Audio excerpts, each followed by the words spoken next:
You are listening to Radio Alamundi. Hi there, wherever you are. I'm Marco Rixiger, a freelance writer, reporter, producer, teacher, translator, tour guide, poet, singer, and songwriter. I speak several languages, and I'm the creator and founder of Radio Alamundi, an evolving podcast station where no language and all languages are spoken.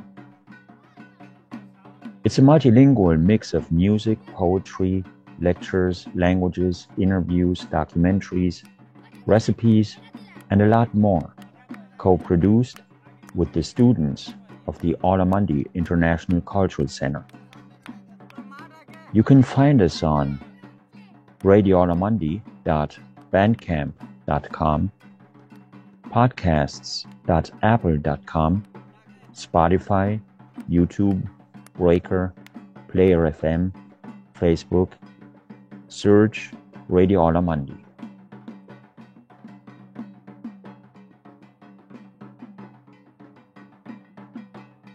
The following narrative includes excerpts from a collection of testimonies and interviews entitled Let's Talk About It Anywhere in the World, where it is all about people's voices, accents, and speech patterns, hand in hand with my own personal anecdotes and observations.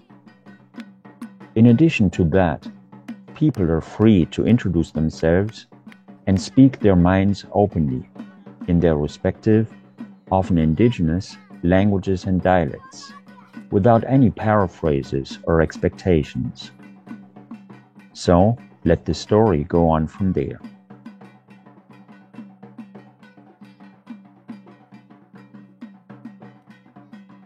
Chicago has always been a destination for travelers just passing through. That is why the city would always be on my radar screen. But then, there are people who end up staying and thriving on the diverse cultural vibrancy of the Midwestern metropolis. That is how a writer by the name of Anne Elizabeth Moore ended up there. The first time I hear her voice is when she is interviewed about one of her books entitled Gentrifier. It is a memoir about her experiences living in a neighborhood of Detroit known as Banglatown. And it sounds like a fascinating story told by a woman who has spent many years in Chicago before moving away to upstate New York. My name is Anne Elizabeth Moore, and I am a writer. And I'm currently based in a teeny little town in upstate New York called Hobart that has fewer than 500 people, 7 independent bookstores, and the largest oxycodone manufacturing facility in the world. And I don't know what day it is. It's November 29th, Monday, November 29th. It's 4:10 p.m. where I am. And I think 3:10 p.m. in Chicago right now. Which part of you is Chicago? Well, my very most formative creative years were Chicago. So it's very difficult for me to consider myself a New York writer because I think I'm a Chicago writer, even though I don't live there anymore and I probably will not live there again. I learned how to think creatively. I moved to the city in the first place to go to the Art Institute of Chicago for grad school. I worked in publishing there for a really long time, and I just really honed my creative skills and interests in that city. So I think, the best parts of me are from Chicago and everything else is just getting by. Anne Elizabeth Moore is speaking from her home in the Catskill Mountains, that have a history of luring in all sorts of writers, musicians, artists, and creative types. That would explain the disproportionate number of bookstores for a small town of a few hundred people. What is it about upstate New York? Well, I'm not sure yet. I've only lived here for a couple of years. I was in Chicago for about 30 years beforehand, so I am much more familiar with how cities work and what the appeal of living in, a major metropolis would be. But I do know that, historically, the Catskills have really attracted some intense people, including artists today, but also a lot of cult leaders and utopian community developers and folks who just kind of want to escape the hustle and bustle of the world and really, be surrounded by beauty, but also maybe dip in a little bit into some alternative ways of thinking about the world, some of which get a little weird.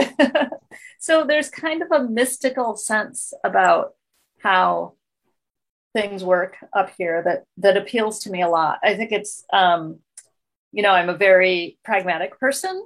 So sometimes it's more amusing to me than it is engaging, but I do like wandering around and running into people who,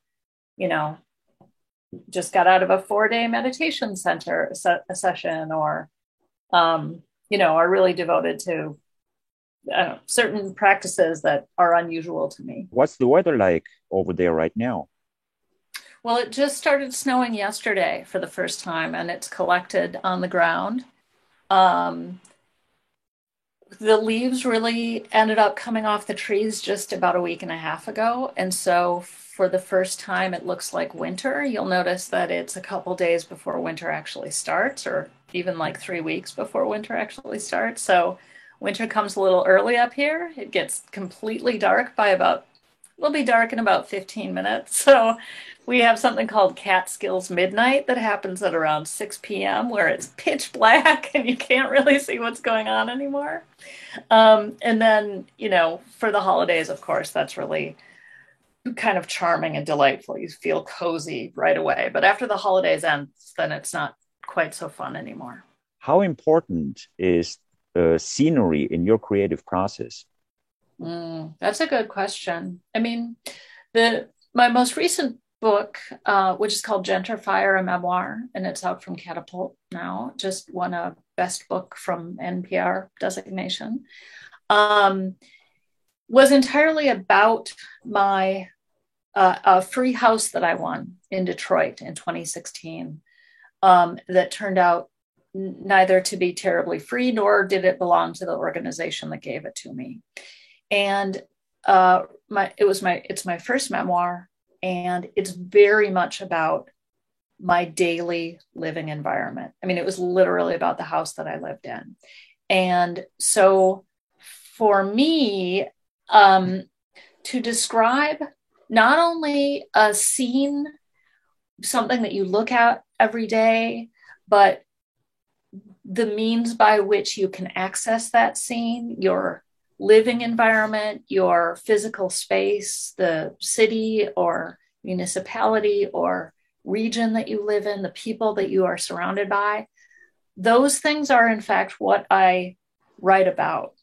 And again, this was a practice honed in Chicago. I came out of an artistic scene in Chicago that was focused on something that came to be called sort of social practices, where the work and it was mostly through visual art. The work all took place in relationship to other people, and so the projects that would come together were about both building relationships and then using those relationships to build something else. But the structure of the art itself happened in relationship to other people. And so for me, when I write about the built environment, when I write about politics, when I write about nature, I am writing about the history of what other people have done to this land and how it comes to affect me. So for me, it's 100%. I know there are a lot of writers who aren't entirely interested in that stuff, but it ends up being central to my work. Anne Elizabeth Moore is a keen observer and has always been sensitive to her surroundings and eager to blend in wherever life and work would take her. It is one of the things that make her stories so compelling, whether it is in her book Gentrifier, which is what the bulk of our conversation focuses on, or in some of the numerous essays and articles she has written, and some of which I have read leading up to the interview. Please define gentrify. Well, gentrification tends to be a word that we use to describe the process of neighborhood change that tends to push out people of color, low-income people, and immigrants from neighborhoods, and replaces them with middle income or upper income people, and usually white people. However, it is also kind of a garbage word in that we throw a lot of different ways of talking about neighborhood change into this one bucket, and then we use the word for everything that looks like that in any way. And so it can also refer to a new coffee shop that goes into a neighborhood that maybe actually genuinely needs a new coffee shop, or some kind of condo development that is far, far out of price of the residents of the area where the condo is going in. And, so these things can be good or bad. And we often use the term gentrifier to refer to the ones that we are deciding as bad on one hand. On the other hand, it's also kind of a term for white people to express their remorse or guilt about not having enough money to live in white neighborhoods, or moving into neighborhoods that aren't exclusively white. So in many ways, it's a messy term because it doesn't necessarily either clearly delineate what is happening in a neighborhood that may be causing folks distress, nor does it actually allow someone who is referring to themselves as a gentrifier to take specific responsibility for how they might be negatively influencing a neighborhood. So using the term as the title of my book was a little bit of a joke at first. It was a little bit of a way of describing this very odd situation that I found myself in which I won a free house in the city of Detroit, which is a majority Black city, and in a Bangladeshi majority neighborhood. And so I was, one of very few white folks living in the neighborhood, and I'd been given a house, and the idea of putting me in the house was sort of to make sure that that there was some sense of stability in the neighborhood. And everyone accused me of being a gentrifier. And I can completely understand why. On one hand, on the other hand, the actual project of this particular organization was not to sort of steamroll the local neighborhood into some kind of economic development that was beyond its own means, but rather to keep people from moving out of that neighborhood, which I do think was successful. So for the first half of the book, the term is a little bit of a joke. It's a little bit of a flip way of saying, look, I know what your arguments are, but here's the actual story.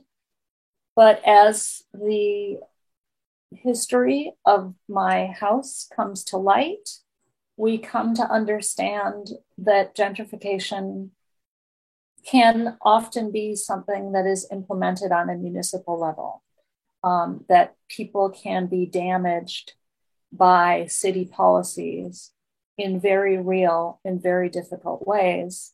And that we don't always know when we're playing into the hands of the vaguely termed notion of gentrification. And sometimes that's really kept hidden from people. And so the book also refers to that there is, a legacy often of white supremacy in many cities, but particularly in Detroit, into which folks play fairly easily. And my story in Detroit was a story of doing that. Which household items of yours would you want to put into a museum for future generations? That's a really good question. I think if this can be an imaginary project, then I think the most important keepsake from that house would have been the kitchen floor that I dug up from my garden. That was actually the kitchen floor of the previous owners of my house. About 10 years before I lived there, because that was there was an entire kitchen floor that was just sort of dumped in my garden, which indicates the way that construction crews often in Detroit can't afford the dumping fees that it takes to actually dump them in a legal dump facility and just bury them in the backyard, which is often why there are asbestos problems around the neighborhoods in Detroit. But also that I ended up meeting the young woman who was born in that house. And as she said, spent a lot of time crawling around on that floor and was able to sort of recognize it. And we were able to bond over that together. And she was, of course, a Bengali woman that was, by the time I met her, I think a later teenager, 17 or 18. And those are the stories that I prize most from that house. Stories of connection and care across generations, across nationalities, across cultures, and across many years. But I can imagine that there were other artifacts that existed in that house that had a more difficult or darker history that I didn't even necessarily know existed. And those would be interesting for me to find out as well. What key features characterize the neighborhoods you've lived in up until now? Well, one thing I'm drawn to in a place to live is extremely diverse cultures that find a way to cohabitate. And I'm not sure if that's just because I'm sort of always an outsider. When I lived in Cambodia, of course, I was not Cambodian. And, I've spent a lot of years living around Europe, and I'm definitely not European, nor was I terribly well trained in any of the European languages I was fumbling through. And so it's possible that finding these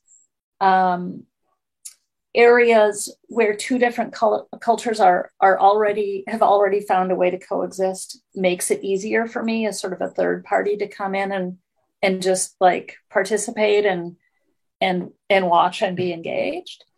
But I also like to watch in a very personal way the way that individuals navigate strife and kind of overcome it together. And one of the things that I felt like I was able to see in Banglatown so much was the way that Bengali people responded to Detroit city government. And the Detroit city government was not, it's not terribly interested in supporting the life of people that don't have a lot of money. It's not terribly interested in the brown and Black people that live in the city. And it's definitely not interested in upkeeping the basic resources that are necessary for, maintaining life throughout the city, including water sidewalks and street sweeping, etc.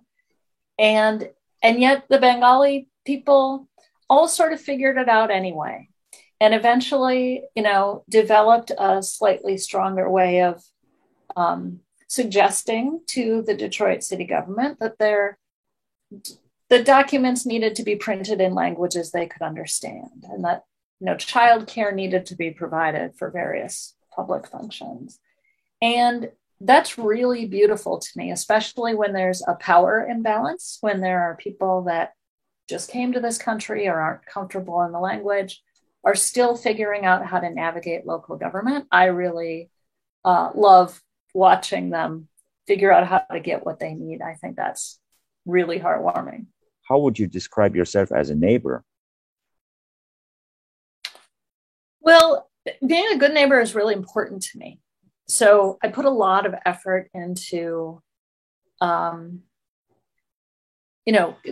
being a physical presence and a friendly presence that is sort of helpful and available whenever trouble arrives. But being a neighbor was something that I, only was able to learn in Banglatown. I think that being a neighbor is very difficult in a city, especially if you live in apartment buildings, because most of your neighbors don't want to know who you are and they don't particularly care. And all they really need from you is that you be quiet and get out of their way. And so,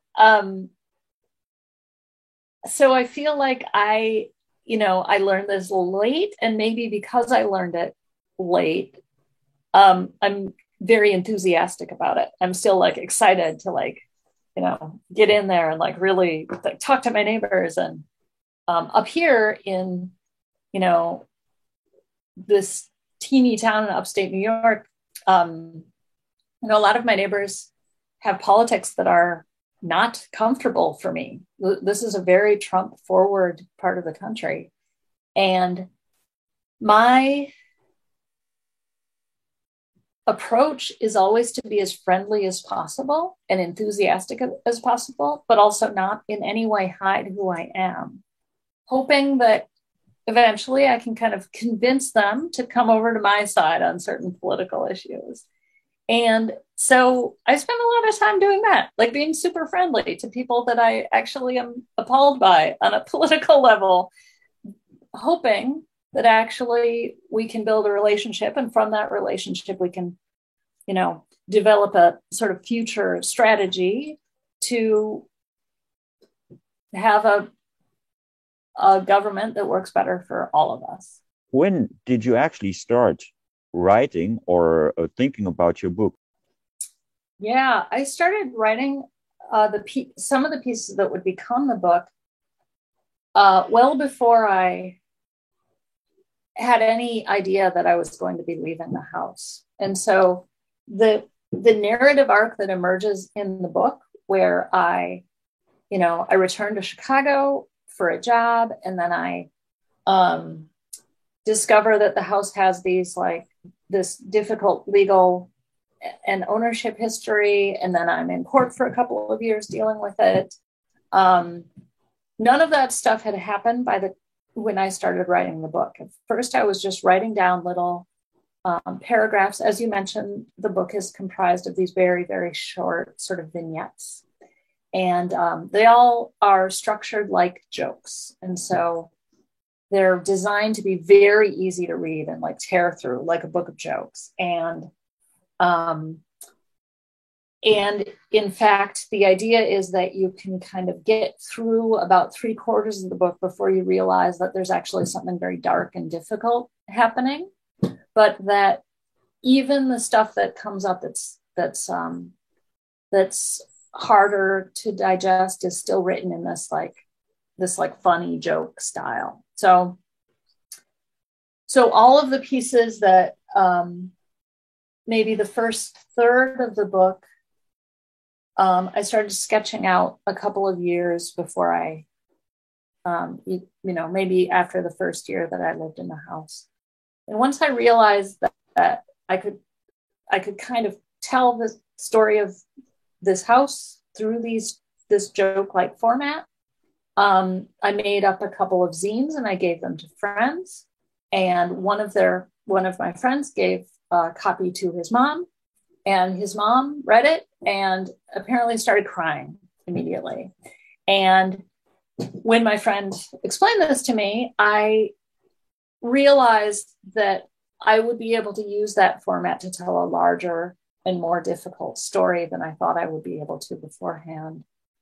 And very shortly thereafter, I realized that, in fact, the story of this house was becoming larger and more difficult than I thought it was going to be in the first place. So yeah, it all sort of came together in this very strange way. But I would not, yeah, I mean, there were a lot of things about it that were kind of lucky, and a lot of things about it that really just ended up working well, I think, for a book that ended up coming out during a pandemic that, people are having difficulty reading anyway. And so having these like very short chunks of text made it easier for people to consume it without getting stressed out about it. So yeah, it all kind of came together in this like nice little way that I was very pleased by, but I didn't really plan any of it. So what are the most defining milestones in your story? Well, there's obviously winning the house in the first place, which was the sort of impetus for everything that would come thereafter. I think there was the realization that my neighborhood and my neighbors were beautiful, wonderful people, at the same time as I realized that the city that I was living in was not going to support me as an artist or as a person. And then trying to bridge that divide of like, I'm so well cared for in my neighborhood, but I can't live here. Though that was sort of the second big milestone. And then I think the realization that that the house essentially belonged to someone else was the third big milestone. How much of a U-turn has your concept of community had to make over time? Well, I think a lot about what community means and how it is defined and how we can acquire it and how we support it. So it probably changes a lot on an almost daily basis because I think about it so much. That being said, I think that book, what it did was it shifted my notion of community from being something that is project or work or externally derived to being something that is locally developed and sort of more internally gathered. And that's a little bit of a difficult, I'm not sure I can entirely explain that, but this idea that community emerges from the people who just show up in your life to participate is entirely about finding myself in Banglatown, where the majority of people speak only a language that I have no access to. Banglatown wasn't even, Banglo wasn't even available on Duolingo at the time that I moved there. And so there was no real way for me to actually pick it up, except pestering my neighbors for various vocabulary words. And so the idea that people would just be drawn to you and then want to stick around and watch you thrive was not something that I felt was how community had worked for me in Chicago. I mean, I think in some ways maybe it does, but not in that sort of organic way. Now, I think it's probably changed again now that I've, developed a different network of people in a different region of the country that has vastly different needs and different, economic and political structures. But finding a community in a place that was like so difficult to live in Detroit was profound, I think. Who's the most colorful neighbor you've ever had? Well, the book was designed to highlight my two young, at the beginning of the book, they're preteen, they move into teenage years. Two neighbors named Nishat and Sadia, who were, older kids that, just were at a really interesting moment in both their lives, but also in the moments of their families move from Bangladesh to the United States. And so they were really at this great moment of trying to figure out, and the 6-year-old across the street even verbally expressed this to me, like, am I American or am I Bengali? And like, what are those different? And what do they even mean? And so the book was set up to kind of be told as much as possible for a memoir that was about me, through the eyes of Nishat and Sadia. They discover all of the research, they give me all of the information, they drive all of the elements of plot that happen throughout the book. And so, the book is like set up to highlight them in a way, but interestingly, I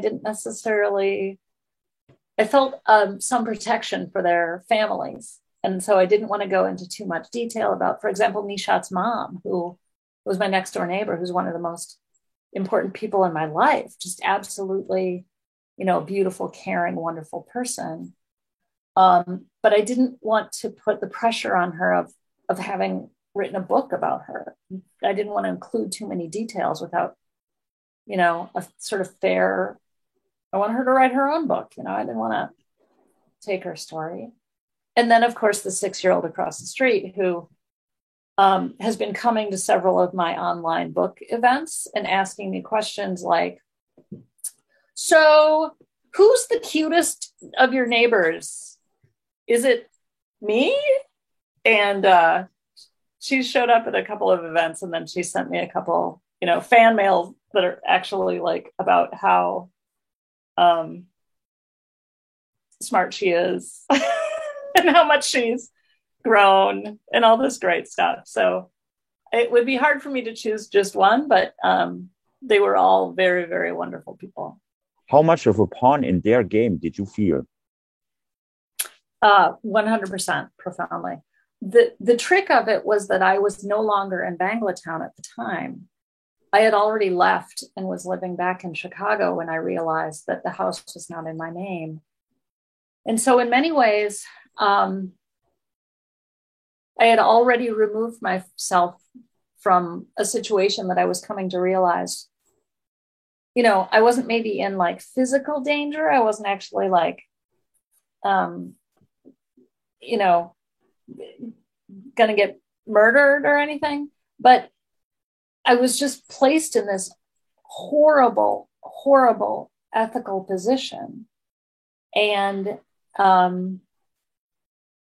also a really awful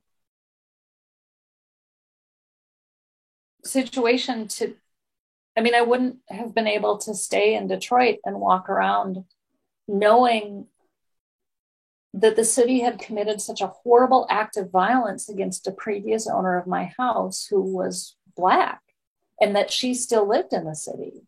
I would not be able to function with that as an acceptable way of being in the city. So, it's 100% a pawn. Although I don't know that anyone, the game itself was sort of poorly planned and ill executed. So I'm not sure that the game was that well thought out, but But yeah, I definitely was sort of made to play a role in it that I was not happy with.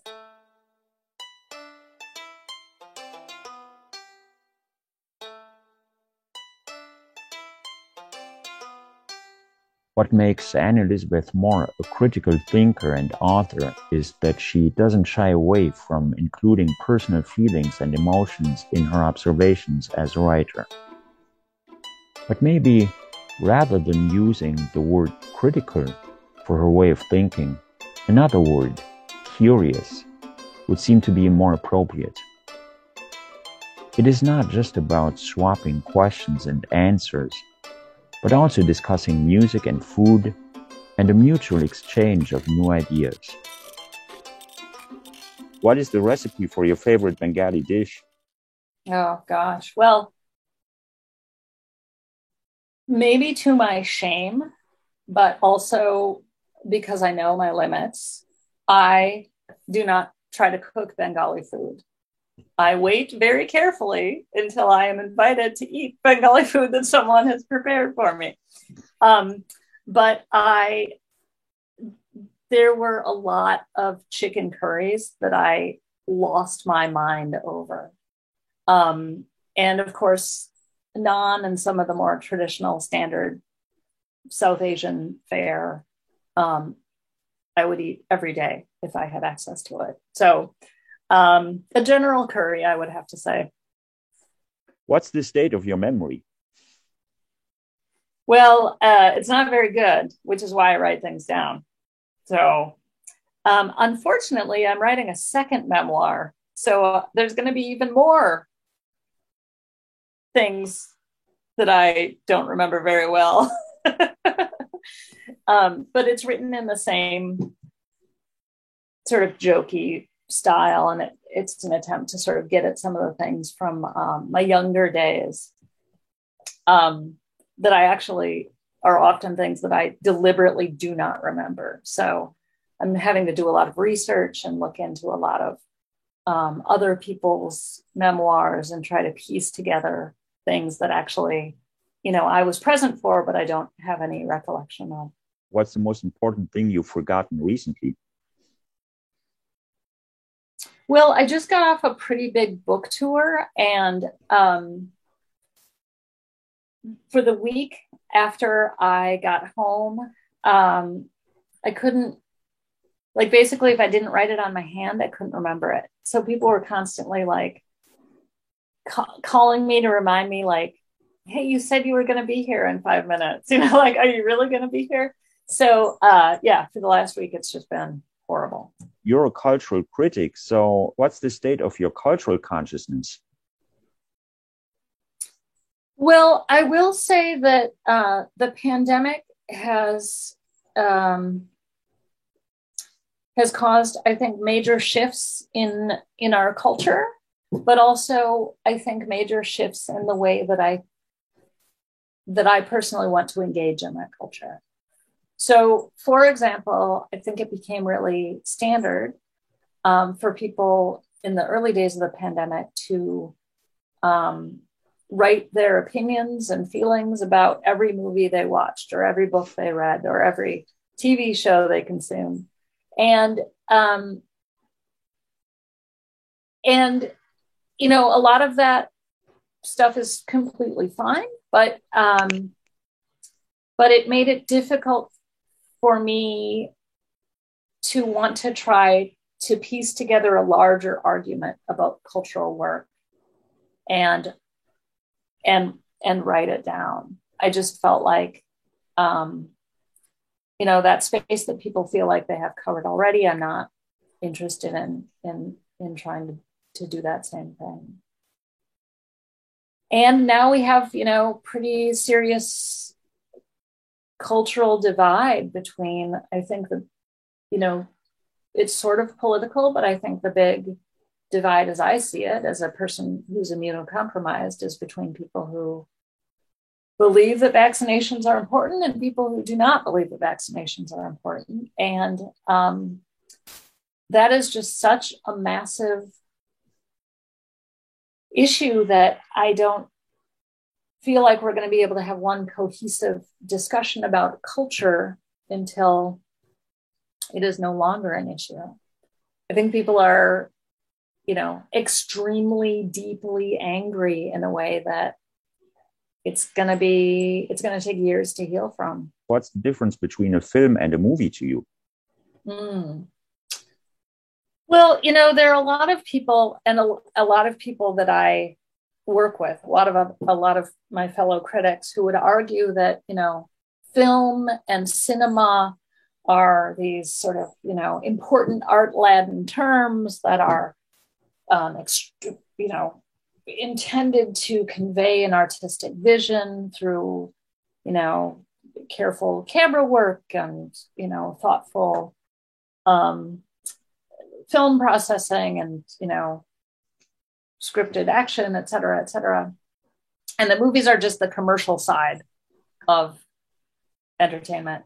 But there are a couple of us, and I think people in the world of comics tend to fit into this, who actually don't see the need to divorce high art from more entertainment or mass media. And I'm not arguing that the Marvel Comics universe is high art. I think it's mostly boring, endlessly repeated storylines. But I don't think it serves anybody to claim that they're not films. And so I actually do think that, films and movies are kind of all the same at the end of the day, especially now that we don't even have like the possibility of really going to theaters as much as we used to. That, most of what we consume in terms of films are streaming online. That's, you watch movies online. You don't necessarily sit down and enjoy a film screening in your home unless you have a really good setup, which I do not. How do you balance solitude and society? I feel like in many ways, like the last couple of years of my life have been asking that question every day. So it's very perceptive of you to pick up on it. And I probably don't do it very well, but I do, my writing practice is pretty set. I wake up, I pretty much have a cup of tea ready to go. And then I write, just pretty much still in my jammies, straight out of bed. I just sit at my laptop and I write for 3 to 5 hours. I think it depends on the stage of the project that I'm in. And then, try to schedule my day so that I'm doing something physical after that, and then something social later, whether that's online or seeing friends in person. The pandemic has made that incredibly difficult to do, on any front for sure. But for me, it's pretty important to see other humans in person every day, or I start to forget how people function. And I genuinely become a worse writer. I can't keep in mind what people enjoy anymore. I think, it's bad for you on a microbiological level. But I think it's also like bad for the thing that I do with my life, to forget what people laugh at, or forget how people move, or forget why they talk to each other in the first place. You know the expression, I have the blues, right? I have the blues? Yeah. So why can't we say I have the punk?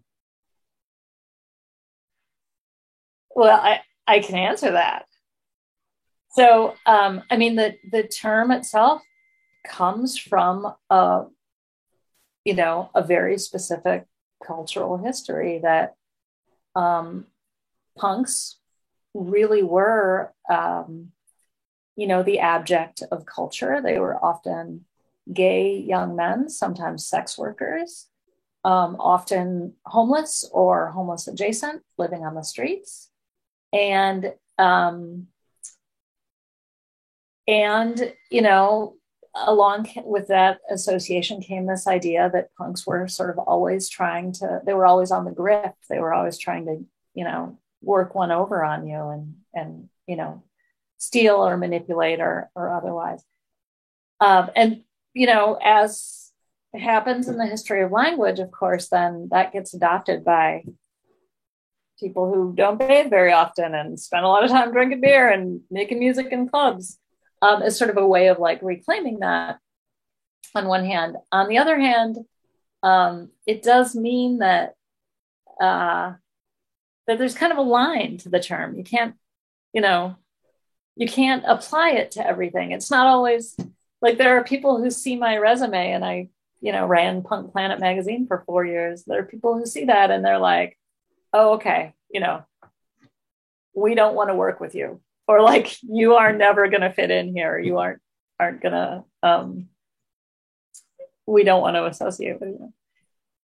And, you know, that's odd to me. But I do kind of understand etymologically how that works out. Still, if I have the punk was an emotion, what would it feel like to you? I mean, when and it's very closely associated with the music. And so when I feel that drive for a punk show or to go to a club, it's very much about a nearly unidentifiable angst to anger that's just like, you know, you have to like just move your body enough that you can think about things expansively again. So for me, it's all about, you know, intense anger and anxiety and frustration that's almost unnameable, that just feels like it's going to explode you. What about for you? It's about high energy. That's what I would say.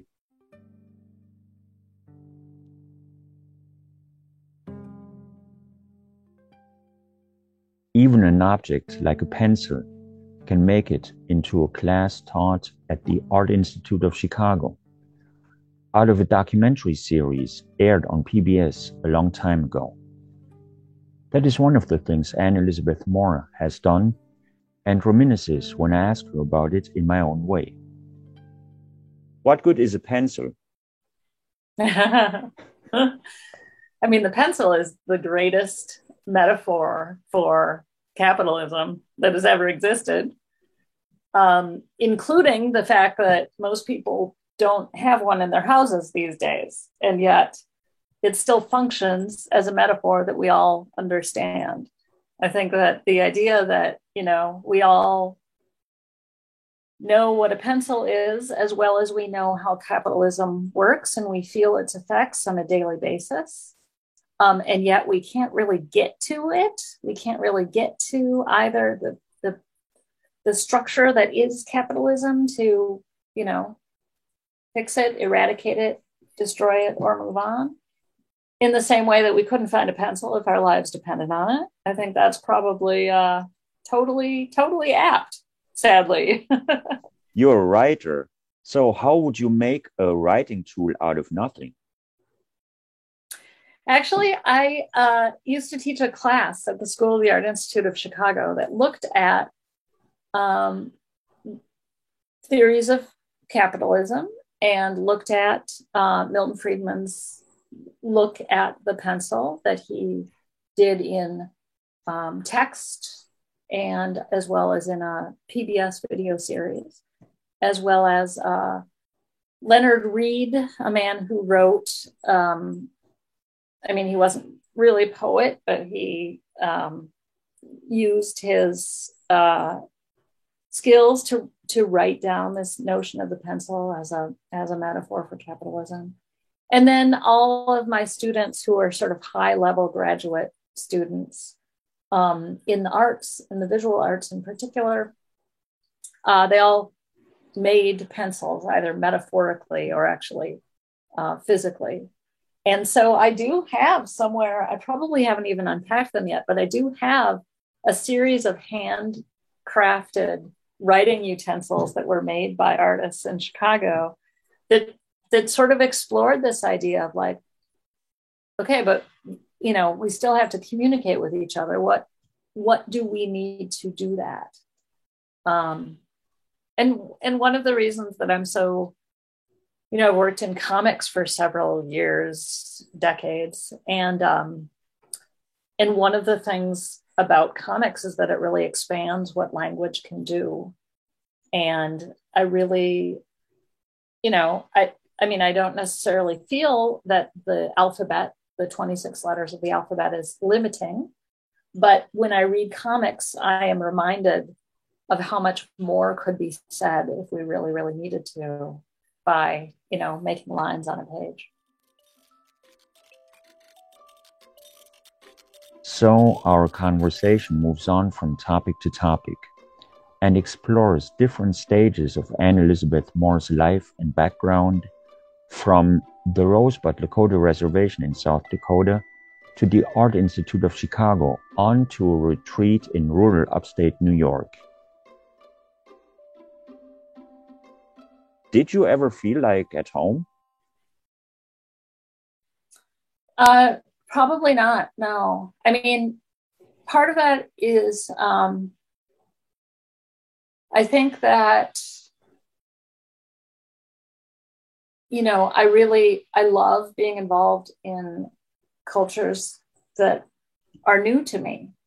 And one of the things that I learned in Detroit was that you are almost guaranteeing yourself, if those are the environments you choose to live in, you're almost guaranteeing yourself that you will never feel like you're at home. And so one of the things that I had to think about when I left the Midwest was, okay, how much do I want to continue trying to engage with cultures that I, am very interested in and excited about, but that are totally unfamiliar with to me, and how much do I want to just feel comforted by the place that I live? So I've come to a different way of thinking about that now, but yeah, I never felt at home in Detroit at all. When you come home after a long trip, what is the first thing you want to do? What's your first priority? It's cat related. So pet the cat, feed the cat, make sure the cat is not angry at me. Sitting on the couch with my cat for 6 hours straight is what I do the first time I get home, no matter what. What has happened to humor in the world? Yeah, I mean, it's dark days, I think, and yet,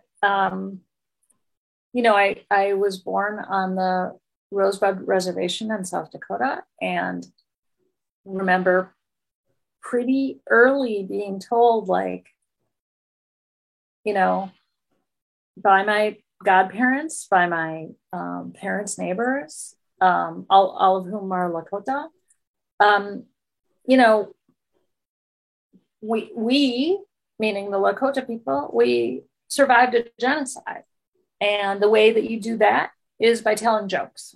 And if you can't figure out a way to make it funny, you're probably not going to survive. And that's in many ways like the basis of my writing, the basis of my philosophy, the basis of my way of getting through every day. And so I think that there is a way eventually that we will heal, and it probably is through humor. But it does take a while. And I'm personally not in a moment where I can quite see the comedy in the pandemic.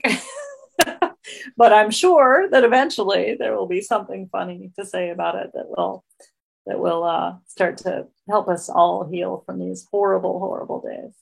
What are you working on right now?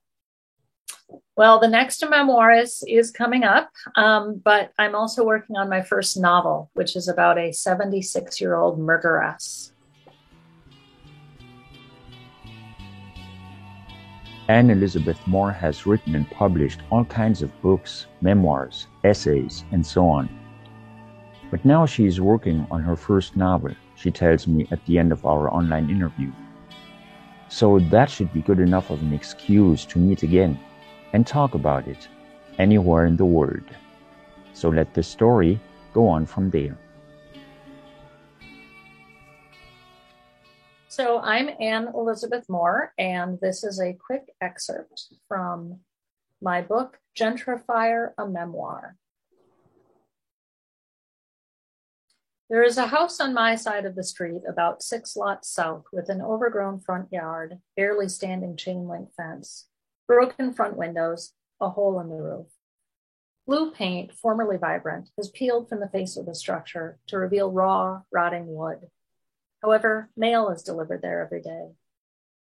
According to city bylaws, the building is blighted.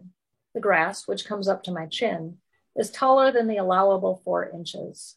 The unrestricted access posed by the broken front windows meets the city's vague definition of a building that is an attraction to trespassers. And the hole in the roof grows after each storm, so the structure would appear to present a danger to anyone who enters the facility. When I ask the neighbor girls about it, the 6-year-old across the street chirpily explains that it is the Half-Witch house. Someone lives there, I attempt to clarify. The Half-Witch, she says sternly, as if I have not been paying attention. But what is a half-witch, I ask. Anne, if she were a full witch, she would fix her roof, the 6-year-old says. Thank you. How does the story go on from there? Well, unfortunately, the half-witch turns out to be another white woman in my neighborhood, and her house continues falling into disrepair. In fact, it crumbles entirely around her, and she eventually cannot be found any longer, and her house is demolished.